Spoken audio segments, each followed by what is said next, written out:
کہہ دو کہ اللہ جسے چاہتا ہے گمراہ کرتا ہے اور جو اس کی طرف رجوع ہوتا ہے اس کو اپنی طرف کا رستہ دکھاتا ہے، یعنی ان کو جو ایمان لاتے اور جن کے دل اللہ کی یاد سے آرام پاتے ہیں ان کو۔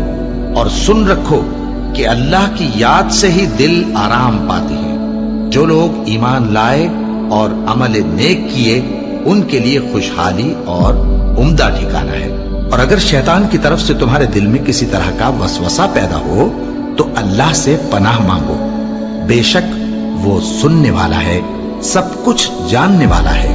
جو لوگ پرہیزگار ہیں جب ان کو شیطان کی طرف سے کوئی وسوسہ پیدا ہوتا ہے تو چونک پڑتے ہیں اور دل کی آنکھیں کھول کر دیکھنے لگتے ہیں، اور جب قرآن پڑھا جائے تو توجہ سے سنا کرو اور خاموش رہا کرو تاکہ تم پر رحم کیا جائے، اور اپنے پروردگار کو دل ہی دل میں عاجزی اور خوف سے اور پست آواز سے صبح و شام یاد کرتے رہو، اور دیکھنا غافل نہ ہونا۔ پھر جب تم یہ نماز تمام کر چکو تو کھڑے اور بیٹھے اور لیٹے ہر حالت میں اللہ کو یاد کرو۔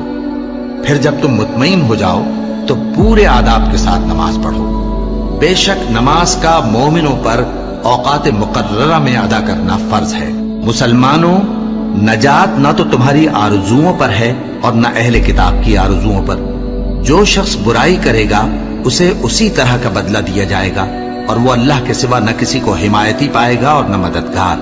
اور جو کوئی رحمان کی یاد سے آنکھیں بند کر لے یعنی تغافل کرے، ہم اس پر ایک شیطان مقرر کر دیتے ہیں تو وہ اس کا ساتھی ہو جاتا ہے، اور یہ شیطان ان کو رستے سے روکتے رہتے ہیں اور وہ سمجھتے ہیں کہ وہ سیدھے رستے پر ہیں، یہاں تک کہ جب وہ ہمارے پاس آئے گا تو اس شیطان سے کہے گا کہ اے کاش مجھ میں اور تجھ میں مشرق و مغرب کا فاصلہ ہوتا، تو برا ساتھی ہے۔ اے اہل ایمان، اللہ کا بہت بہت ذکر کیا کرو اور صبح و شام اس کی پاکی بیان کرتے رہو، وہی تو ہے جو تم پر رحمت بھیجتا ہے اور اس کے فرشتے بھی، تاکہ تم کو اندھیروں سے نکال کر روشنی کی طرف لے جائے۔ اور اللہ مومنوں پر مہربان ہے۔ اور صبح و شام اپنے پروردگار کا نام لیتے رہو اور رات کو بڑی دیر تک اس کے آگے سجدے کرو اور اس کی پاکی بیان کرتے رہو۔ اے نبی، یہ کتاب جو تمہاری طرف وحی کی گئی ہے اس کو پڑھا کرو اور نماز کے پابند رہو۔ کچھ شک نہیں کہ نماز بے حیائی اور بری باتوں سے روکتی ہے، اور اللہ کا ذکر سب سے بڑا ہے، اور جو کچھ تم کرتے ہو اللہ اسے جانتا ہے۔ مومنوں، جو پاکیزہ چیزیں اللہ نے تمہارے لیے حلال کی ہیں ان کو حرام نہ کرو، اور حد سے نہ بڑھو کہ اللہ حد سے بڑھنے والوں کو دوست نہیں رکھتا، اور جو حلال و طیب روزی اللہ نے تم کو دی ہے اسے کھاؤ، اور اللہ سے جس پر ایمان رکھتے ہو ڈرتے رہو۔ ایمان والو، شراب اور جوا اور بت اور پانسے یہ سب ناپاک کام اعمال شیطان سے ہیں، سو ان سے بچتے رہنا تاکہ تم کامیاب ہو جاؤ۔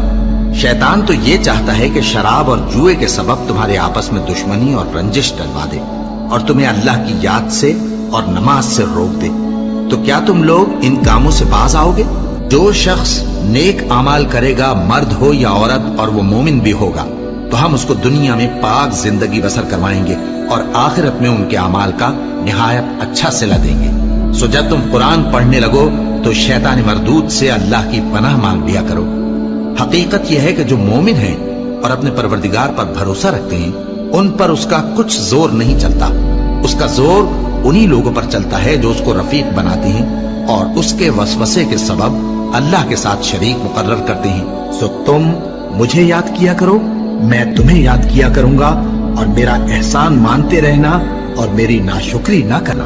اے ایمان والو، صبر اور نماز سے مدد لیا کرو، بے شک اللہ صبر کرنے والوں کے ساتھ ہے۔ اے اطمینان والی جان، اپنے پروردگار کی طرف لوٹ چل، تو اس سے راضی، وہ تجھ سے راضی، سو تو میرے خاص بندوں میں شامل ہو جا اور میری بہشت میں داخل ہو جا۔